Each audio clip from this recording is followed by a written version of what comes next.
Great careers are not accidents, they're journeys built through clarity and intent. In every industry, there are such journeys that reveal true leadership, sacrifice, risk, and purpose. I'm Dirk, and this is The Pitch and the Catch, where we dive into choices, changes, and the careers they create. Welcome.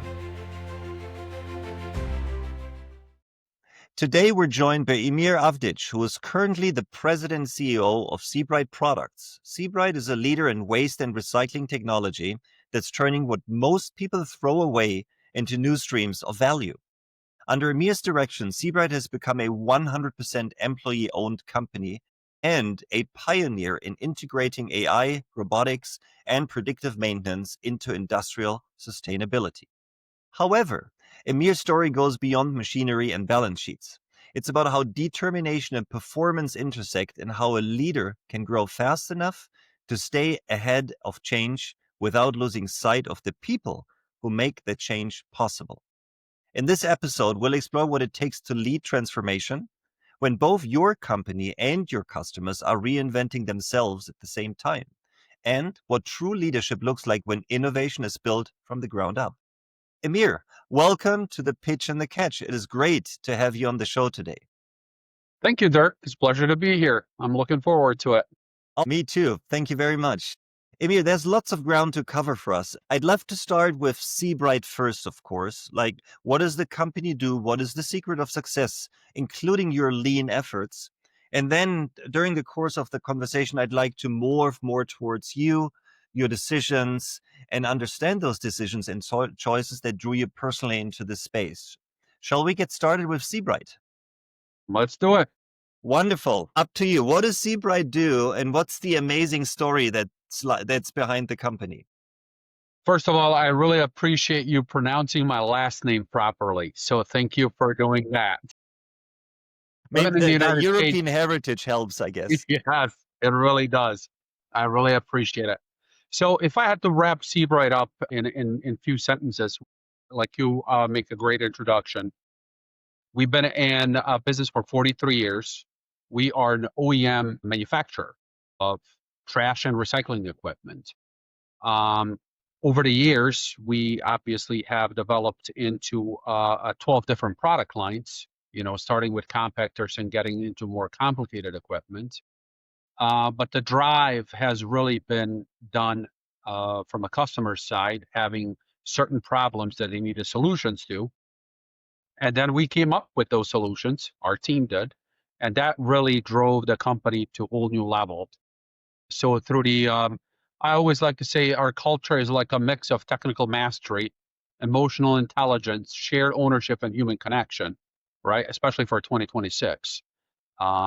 So we produce 12 different product lines. We also have relationships across the world with different companies that we integrate and partner with. Some of those companies are in Europe, some are in India right now. We do quite a bit in China. We're expanding into Middle East, do quite a bit in Latin America. So yeah, it is a great time to be at Sebright Products, and I'm very, very excited. Beautiful. We'll dive into this in a bit, but before we go there, 12 product lines. Explain us a little bit and the listener or the viewer, when you say product lines, what kind of product is it? What does it do, and what problem does it solve? It is usually, depending on a product line, if we start with simple compactors that we call in the United States, it is a trash compaction equipment that reduces CO2 emissions for haulers to move the product from point A to point B. We can compact containers, so there's less runs. So when you're talking to haulers, whether that is, the waste management of the world, they don't particularly like us because we reduce those runs for customers. Yes. So that is one part of the product lines. We also work in the food industry where we take the excess food that does not go to humans, and we will also build equipment that weighs the waste, compacts the waste, and then is also used for animal feed within certain companies, so they can actually sell that product versus throw it away or put it underground somewhere in the United States. We work quite a bit with paper industry. On the dewatering side, we make 100% stainless steel equipment that goes into major paper manufacturers across the world. I believe we have 83 or 84 machines in Nine Dragons in China. We build one of the largest dewatering ram press in the world. We call it a beast extruder. And The what it beast. does, yes, we come up with great names for our That's product line. great. That's tells a whole story in just that name.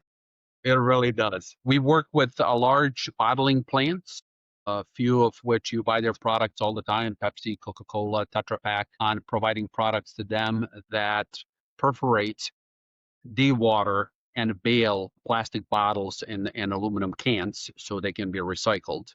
Hmm. But most of our equipment, if you had to sum it up, would be on the side of CO2 reductions and transportation cost reduction. That's really when it comes into place.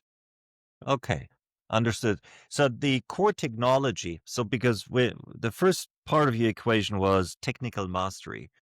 So the core technology, Seabright's core technology is compacting in one Yes, form or another. Is that correct? that is 100% correct. Okay, so we make Or things, yeah, go ahead.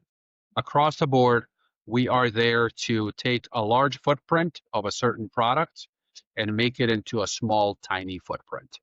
If you think about oil filters from cars and trucks, trains, anything that has a transmission or uses oil, you're going to have an Yes. oil filter on it. We make equipment that will allow us to separate the oil from the actual filter. So you do not have to have any hazardous licensing or registrations to haul that product away, right? Because it's considered hazardous waste when it goes on the road with the oil inside.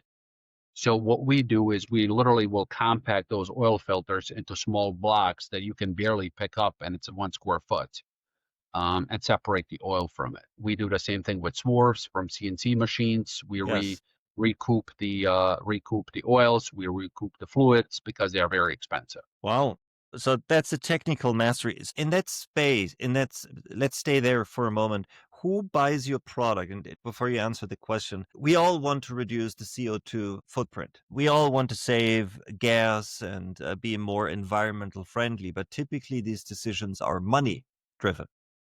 So, and as much as we feel good about it, it's gotta be, we have to find more dollars in the purse afterwards. It's gotta be an ROI, return investment. At what point are you or where are you saving your customers money? What's the business case on the other side? So is it just the whole, so what's the driving decision to go more into compacting, to work with you? It is always ROI driven, It's always right? money We driven, are ROI. for profit. Most organizations are for profit. We love speaking with CFOs because through our calculators, we can, go and analyze the current process that they have. Most of the time, well, honestly, you'd be surprised how many of our customers actually pay to get rid of the product versus getting paid to sell the product, their waste stream, Yes. right? So what we go into is we will generate an ROI calculator that honestly, sometimes I have seen ROI on a machine that costs $500,000 less than a month. Wow. That's Okay. insane. It is unbelievable, right? Depending on the product line, depending on a waste stream, depending on a customer, depending on the throughput, how big they are, the ROI is always there, but it has to make sense for the customer to purchase the equipment. If the ROI is not there, we just tell them, hey, the ROI is not there unless you increase your throughput or do something else. But we also develop product lines that fit pretty much every segment on the waste stream side. For example, we have one product line that competes with some of the European product lines for foam. When you go out, Home Depot or Best Buy and you buy a TV or a washer and a dryer, you have the foam that basically protects the products. Well, that Yes. foam, we do not want that going into the landfills, okay, because that never goes away. Now, by processing it, you can't also burn it because you're relieving gases that are not good for the environment. So what we do is we have created smaller and bigger product lines depending on the amount of throughput that people have or companies that basically fit every budget, right? Now the densification on that is 50-1. So depending on, even though we all would love manufacturing to stay in the United States, matter of fact is that is not the case, right? So we Yes. have certain customers that will take that foam and they would turn that into picture frames. They will turn it into certain products that they can do it offshore somewhere else in China, Malaysia, Taiwan, or wherever. And they will buy the US foam to ship it over there. Now, our densification is 50-1. We can basically take 50 containers, 40-foot containers, and we can condense it into one because foam is 50. just air. 50, 50 into 50, 1. 50 into one. So when you get a block that's, 1 square foot and the thing weighs 42 pounds and it's just foam, right? That is where the ROI comes into place. Now, Yes. shipping a shipping container to, let's say, Europe right now, you're looking at $3,200 if you don't really care about the timelines, right? Now, you multiply that times 50, that is where your ROI comes into place. So Yeah. everything comes in with ROI in mind. Everything with ROI. So this means the technical mastery needs to be accompanied by a good storytelling and the ROI thing. I assume quite often you walk into a customer's office and they don't even know what potential they're sitting on. So it's not that they say, "Hey, Emir, I need a compactor because I want to save this and that." Basically, you have to provide a service of educating them of how much they could save, correct? 100%. With that, every time when we talk to customers, we like to go through our corporate presentation Yes. that simply quickly for about 15 seconds outlines every product line that we offer. And usually when we're talking to customers, they will say, "Oh my God, I never even thought about this. Talk to me more about this product line. What does that do?" At the same time, in most of the presentations that our sales team does, so we have inside sales team, outside sales team, professionals that have been in the industry for 20 years plus. But then we also have design engineers that are also attending those meetings.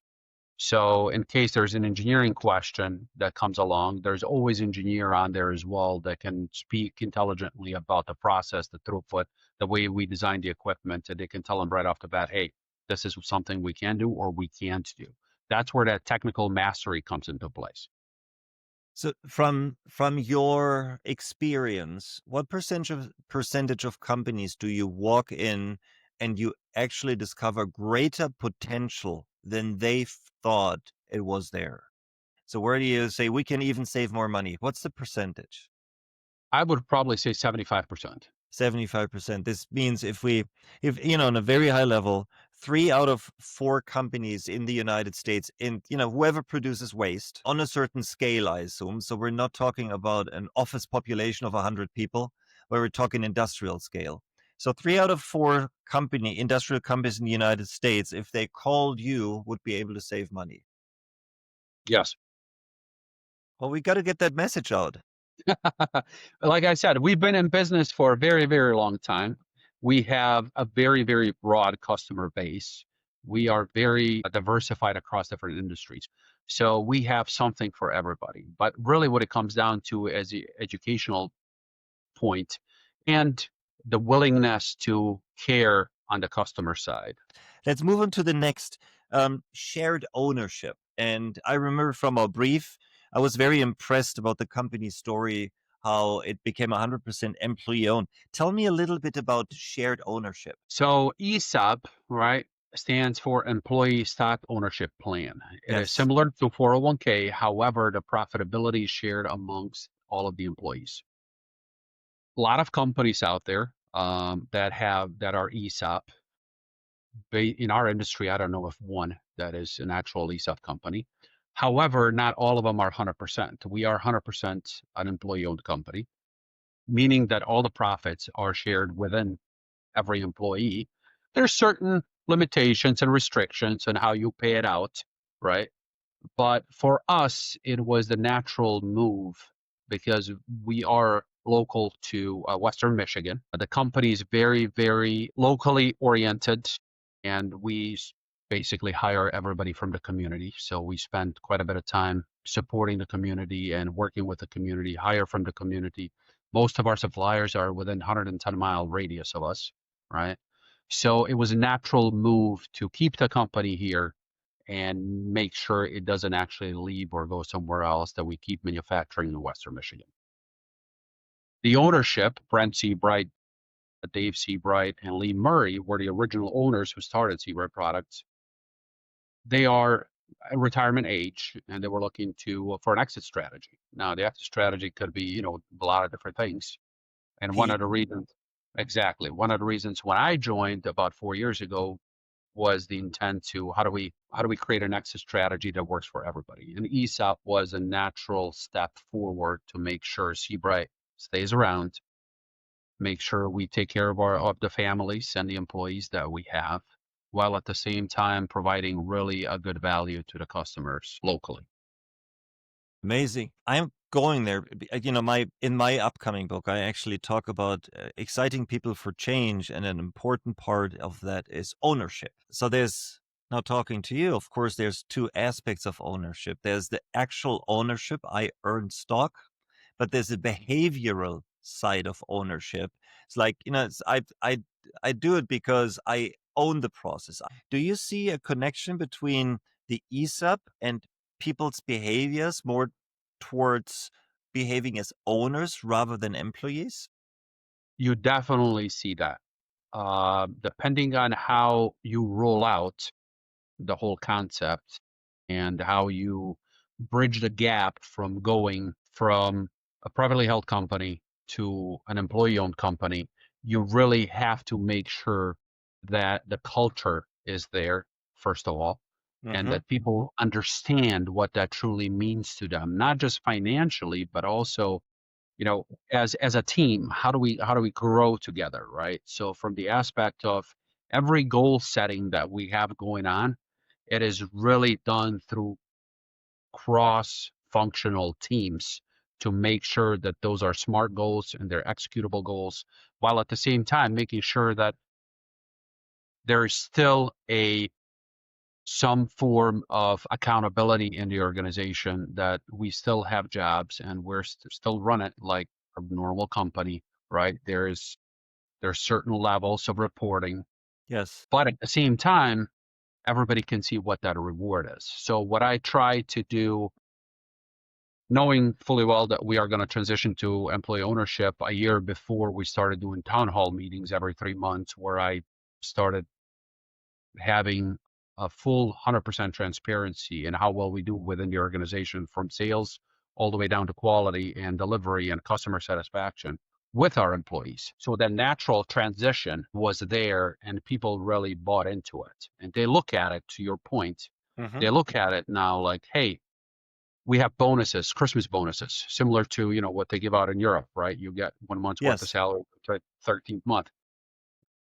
When they can correlate the success of the company itself to immediate bonuses on a yearly basis plus the stock ownership, it is definitely an impact on how people view the company, and also how they belong into the organization. It's a point of, we're going through a lot of growth right now, and people are being hired, right?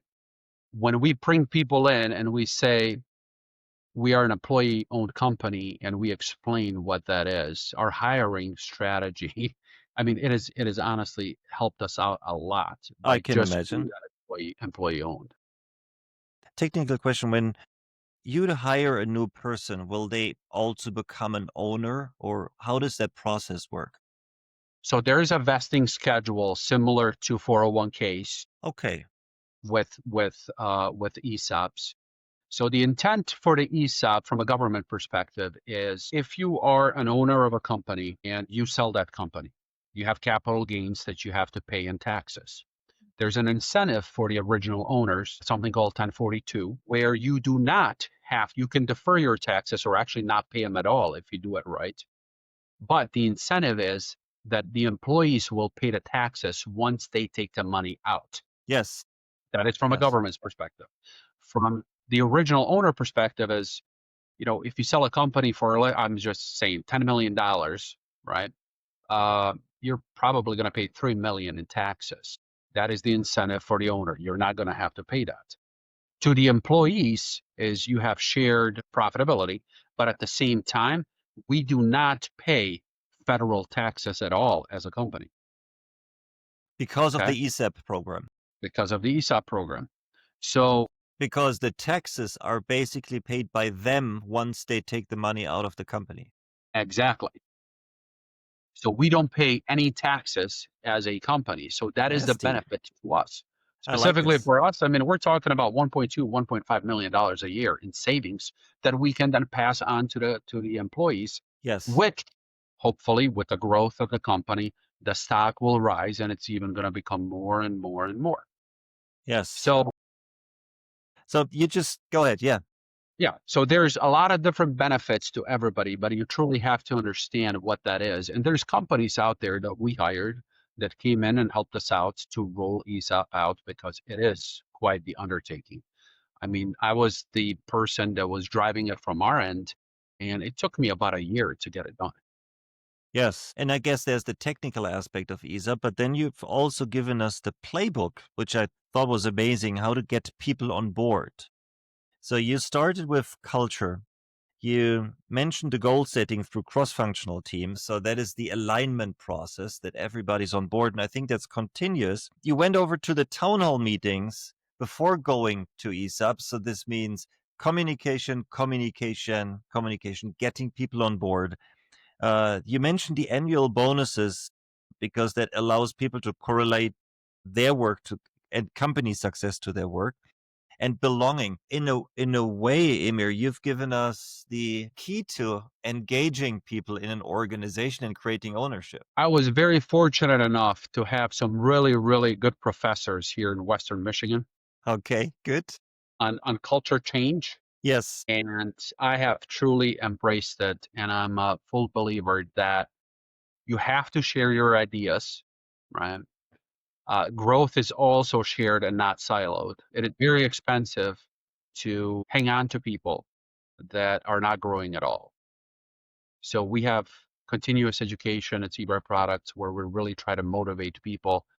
I have two right now, a mentorship types of programs. Most executives have somebody younger, one or two or three people that they mentor and they want them to succeed and hopefully, you know, grow with the company as we grow. But the strategic execution really has to be there and it has to be planned out. As you know, I grew up in Germany and that's like the German culture portion that I picked up, planning, planning, planning, but also you need the communication and communication to make sure everybody's on board. Obviously, it's not all great. Not everybody buys into it. The first question that people had was, why would you do that? Yeah, Seriously, exactly. why would you do that? Why? And that's a question that is all right to ask. I'm actually always 100%. happy when people ask the why. Yes. Correct? Yeah. Yeah. Yeah. And it gives you also an indication because this is a message from them to you. Hey, this is how you win my heart. Explain it to me. Yes. Yes. Yes. One example I always used, and I don't know if you came across this, Dirk, or not, but Chobani yogurts. Everybody goes to a store, buys Chobani yogurts. Everybody knows them. When that gentleman moved over, I believe he came from Turkey as a Yes. refugee. Yes, he did. Started up the company. Bought an old Danone site that was Yes. decommissioned. Yes. Yes. He actually turned a company, I believe, you have to have a minimum of 30% to be considered ESOP. And I believe that's what he did. He gave 30% away. That meant, and don't quote me on it, but I think it was close to $700,000 or $800,000 per employee that each employee got. Amazing. When that article came out, I was going through my MBA and did actually like a study on it. And when I saw these people that are literally crying and they're working on assembly lines and they're crying because the amount of money that they received, that is the drive for us on the executive team at Sebright Products is to make sure hey, we are all in this together. We want to make an impact in the world from a sustainable perspective. Want to make sure the future generations that we find this world better than, we leave it better than what we found it when we came into it. But at the same time, we want to take care of our employees in our community. So all this money that we basically invest in the employees goes directly back into the community, goes into the high schools, goes into stores, goes into restaurants around here. So it is all locally Yes. focused. Yeah. And that again adds to the commitment and ownership. Correct. Before we move on to the human connection, you said strategic execution. What do you mean by strategic execution? You have to have a goal in mind. What is the end result? To Yes. us, it was to make sure the company stays here. Now you work your way backwards, which I'm sure you have done that in your consulting days too, right? We work your way backwards and you work out every single detail. Strategic is a very broad term that people will use, but it really has to be broken down to every single step of how you're going to execute that plan, right? So to us was to make sure that we have every single detail of our plan for the next 5 years worked out. Who's working on it? How are we going to get it achieved? KPIs assigned to it, responsibility and accountability, who's responsible for it, while also cross communicating that to every single employee from the maintenance guy all the way up to the CEO and the boardroom, which we met in yesterday, to make sure that everybody's on the same page and everybody understands all of it. Okay, understood. Now, the show is called The Pitch and the Catch, but the catch that I understand from you is that the true engine of your transformation is the ownership piece. Of course, you have to work through, for all the decisions, structures, you have the technical mastery, but the secret sauce is the ownership. Would you see To it a like certain this, or what? degree, Yeah. ownership helps with having the buy-in to truly grow the company and make it something extraordinary. Yes. But there is more to it, right? Just like in any other business. We are very highly focused on lean and Six Sigma and process improvement, not just on the shop floor. We're going through it in our accounting department right now, which usually people do not correlate lean with accounting departments. So I grew up in a lean Kaizen company in the late 1990s, and lean also doesn't work with ownership. That's the key aspect of it. Lean Yes, it's a starts, culture. it's a top. It's at the top. Lean starts with me. Yes. Now, I am fairly certain things lean can do. I am not Hmm. one of those people that says everything has to be by the book in lean. There's obviously, with lean in mind, the continuous improvement, the learning, right, that comes with it, but it really starts at the top. I have done a few talks and being part of Michigan Lean Consortium here too on the board, where if lean does not start at the top, it really not does not have a big chance of succeeding. I agree. It's not a bottom-up approach where people start randomly organizing their work according to lean principle. It's something that comes in from the top, and then if it works right, it's been carried and supported by everyone. So this is why, for example, if you talk of a Gemba walk is not a group of employees that walks through the shop. It's the executive that walks through the shop and by example and deals with the tiniest little matters to show the philosophy that's behind the entire thing. 100%. That might be more for the geeky industrial people, but lean's been around as a concept. It's been basically developed as the Toyota production system 1989 to McKinsey consultants looked at it and framed in their book In Search of Excellence and framed the term lean management. So if we go by that, 89, it is the year 2025. We're looking at 36 years. Why is lean still such a big topic? Because it impacts the bottom line. It will always impact your bottom line. I can sincerely provide the numbers to any of our departments. If there's, again, lean starts at the top. Now, I was the first person that came in with lean to Sebright Products, and I really embraced lean. And that's one of the reasons why I came to Sebright Products, is because we wanted to implement lean.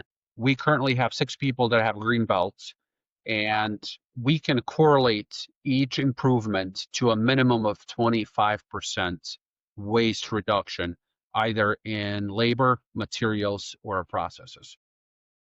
And it's a huge topic because it still works.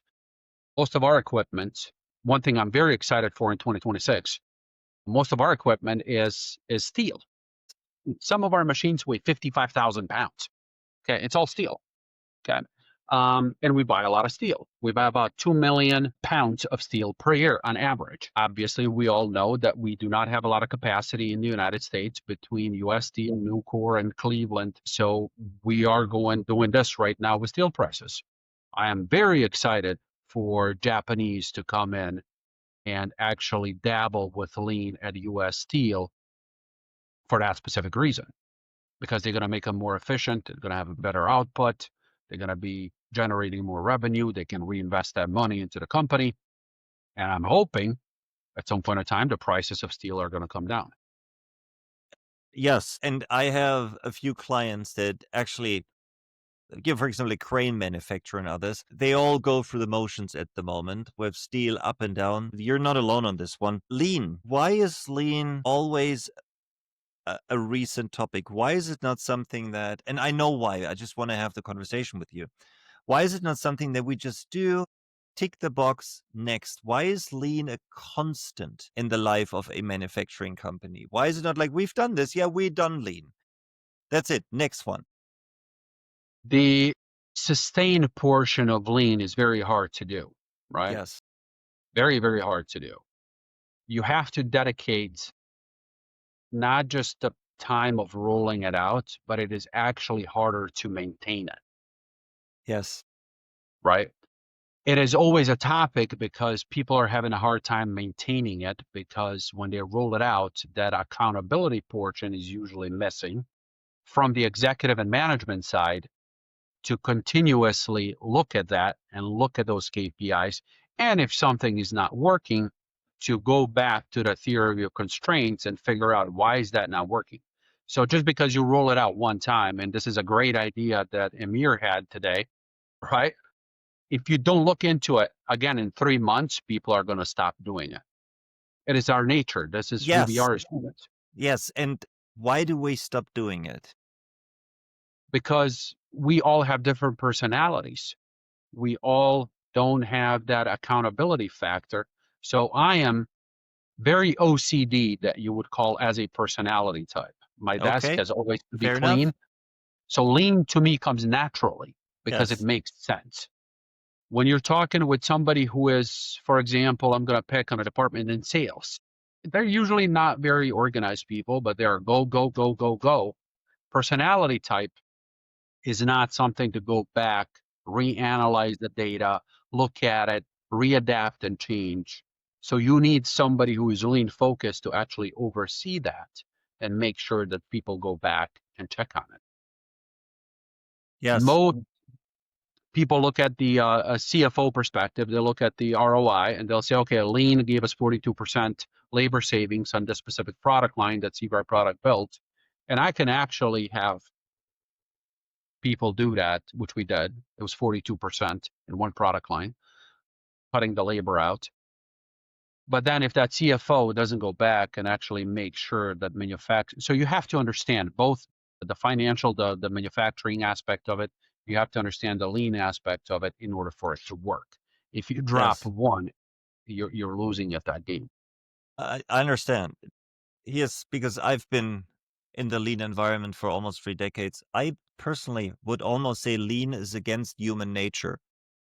And to give that example, if someone's working on a product line and one of their jobs is to put a screw into the product that is about to be finished, you want that screw in reach and in the place where they expect it. You don't want to walk them across the whole shop to find that screw.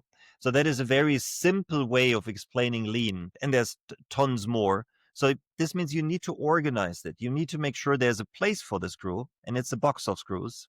You need to make sure that there's always screws in there, not too much, not too few. So you need the whole process of who refills the box of screws. Yes. So that whole process, that is basically, in a very simple way, one example how to explain lean. Now, after 3 months, if any of this chains breaks, people, and again, I think because we human beings are messy and we're adaptable, we again start. So if the screw is not in there, we'll start searching for the screw, and that's a normal thing for us. Yes. So, and this is in a way, I think, this is my explanation why we continuously need to refresh lean with new energy, because there's not only type A or OCD people here. And and by the way, I would almost say even OCD people go beyond the required order of things. I even think if everybody was OCD, lean wouldn't work either. They do. Overcomplicate, right? Yeah, they overcomplicate. No, this is my box. And I put Right. all the screws Don't in the touch it. same direction in there. Don't touch my box. The big part of it is, if people are truly, in my experience, because previously through consulting, I rolled out quite a bit of Yes, lean projects out across the world. It is a lot easier when you have a smaller company than going into a large company agreed. to roll lean out if they have never done it, because you control it, right? Think of it as like a soccer or a football team, and you want them to execute a certain strategy of a play. It's easier to do it with 10 guys than it is with 50 guys. Agreed.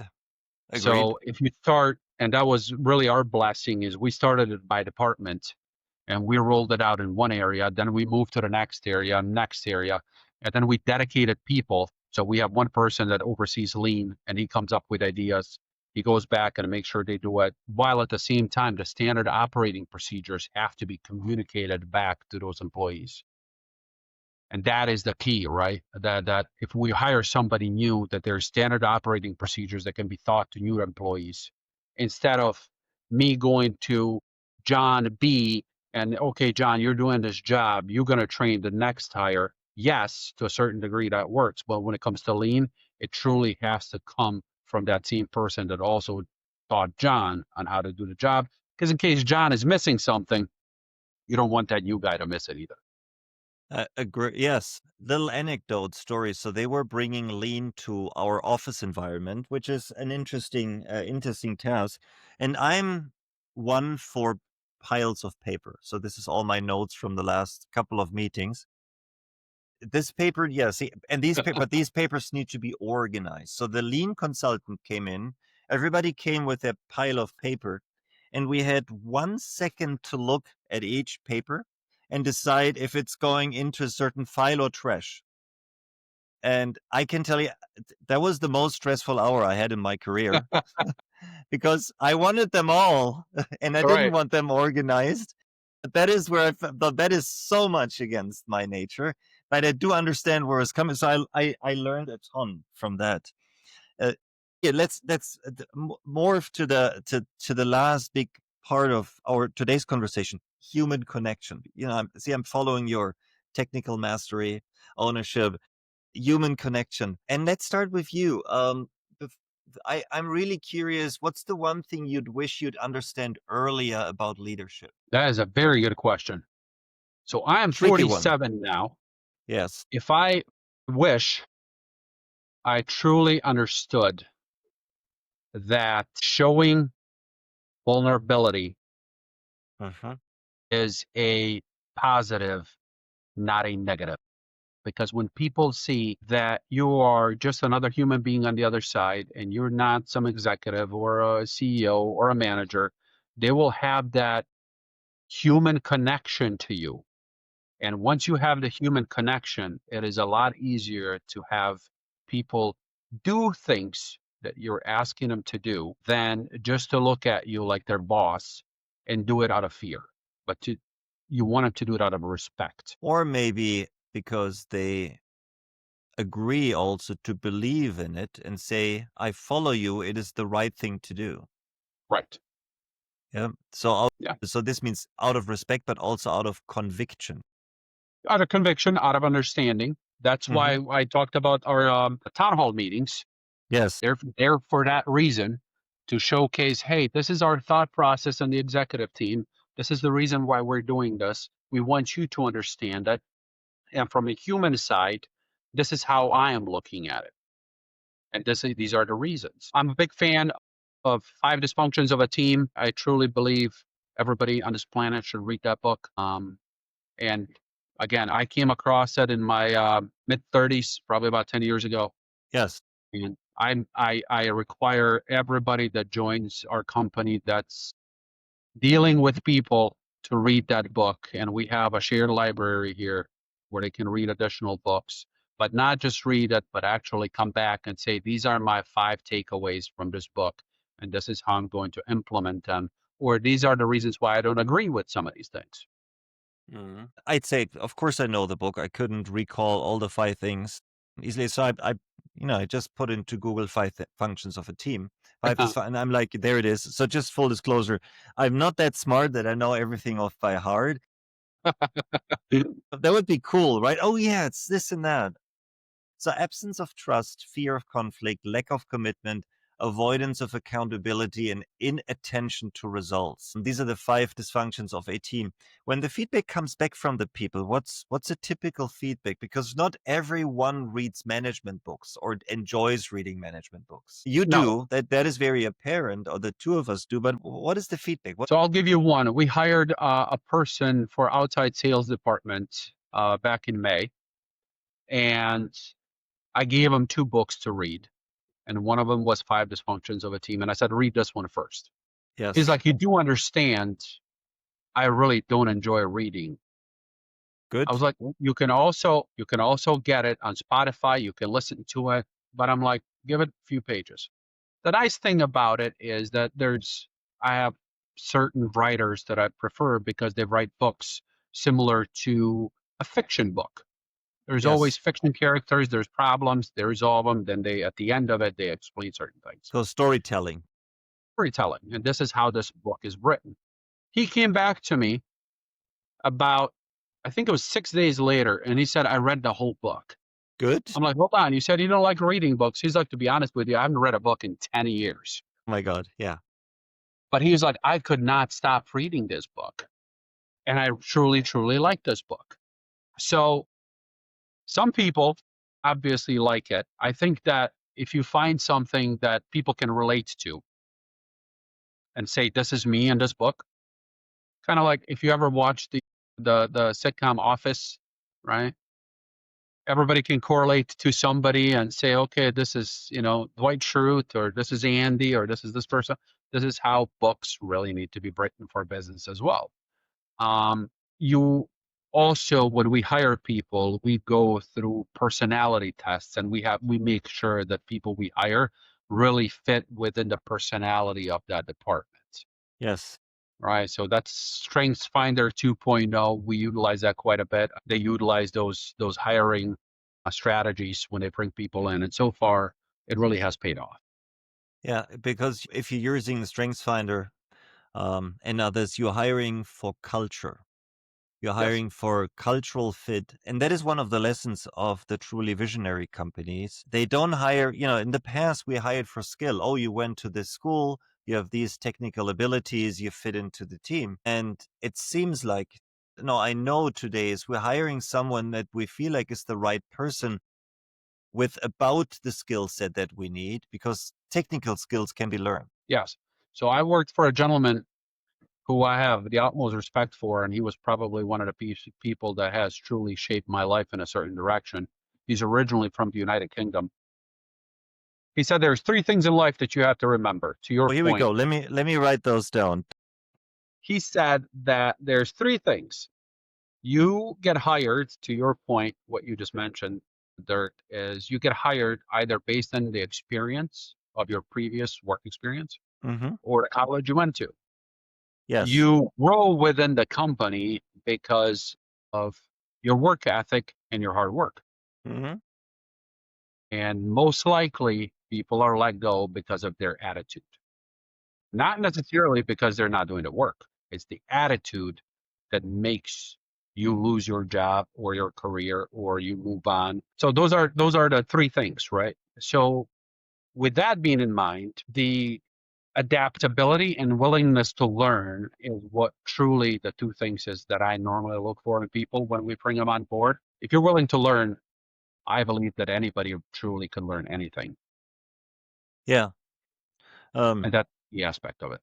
and I like this. You get hired based on work experience or your alma mater. You grow in a company because you work hard or your work ethics. You let go. you're being let go if it happens because of the attitude. And the interesting thing is that sounds so negative, but not everyone is the perfect fit for any company. So just because your attitude doesn't work in this one company means you might be a perfect fit with that attitude somewhere else. Correct. And Correct. I think the quest for leaders is to find a team. Of course, you still want a team with diverse thought, but a team where the attitude of most people is actually constructive and complementary, and geared towards the same values. If that's something I would say. And gold. Amazing point. I'm just, we could continue doing this. I have a last tricky question for you. What's your big vision for Sebright? Because I know you are very, very passionate about the company, the people, and the product. Where do you want to take this? The vision is to truly make Sebright a world-class company with a name attached to it, meaning that we own a small portion. We're not a very, very big company. I mean, we're pushing 40 million a year Mm-hmm. when it comes to revenue. From a that perspective, we truly would like to be up in 100 million revenue side, but also to make an impact in the world. It is very rewarding when you work in an industry. I was a consultant before, so my kids never really paid attention to what I was doing. But now I have an 18 and a 14-year-old. Yes. So now that I'm in the sustainability side, they truly take pride in it and they ask questions. And when we have picnics, company picnics in the summertime, we started doing them actually in our plants so that the families could come in and see the Yes. product that we Family create. day. And Very they powerful. love that because they will go through and they will ask questions and they can see the impact. That are like, you're actually making an impact in the world. And that is honestly very, very rewarding.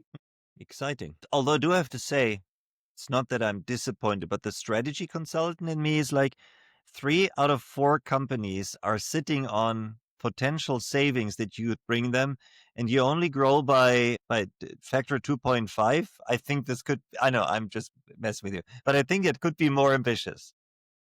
Yes, I do believe that as well. But we also have certain things that it has to be executable, right?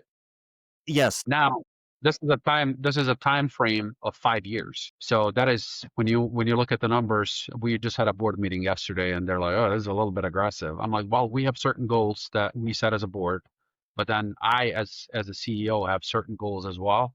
And I truly believe that our team can achieve it because we have some of the brightest people in the industry. Yes. And it is very, very rewarding to work with these people and see the young generation. If you walk through our plants, usually people are complaining, especially in the Midwest, there's no trade and there's no young people in manufacturing. I'd welcome them to walk through Sebright Products, and probably half of our staff is less than 25 years old. Yeah, that's astonishing. So one of my clients has a plant in Indiana in South Bend, and they just pray every morning that nobody leaves the company because they have such a hard time rehiring folks. It is very hard. It South is. Bend is probably an hour and a half away from us, not that very far. Yeah. See, and that brings me to this. I think you've created a very attractive model for people to work in manufacturing because the last 50 years, this country was not geared towards manufacturing, was geared towards service. And I think I can talk about myself, but people got very fond of their service jobs. And now, and for example, if you have manufacturing in a European country like Germany, the whole society is geared towards working in manufacturing with the vocational training. You have friends that work in manufacturing. We don't have this around here. So I think your approach of ESEP and the vision and sustainability is probably an important part of people seeing the value and beauty in working in manufacturing. It comes again, you have to be part of that community, part of the culture. You have to Yes, be heard. If you have a concern, they want to make sure that somebody's actually listening to them. yes, Again, that human connection, right? Whether that's external, internal, it has to be there. people have to be respected regardless of what position they hold. I believe that the ESOP, the culture, because it does trickle out in the community, It does. and people Yeah. do hear it and they say, oh, most of our hiring comes from referrals within the organization. If they bring somebody in and they stick around, then that has helped out a lot. Yeah. A referral program. Referral program. Wonderful. A little bit of a wrap up. From the factory floor to the front lines of sustainability, Emir Avdić shows that real transformation isn't about shaking things up, but knowing where you're headed.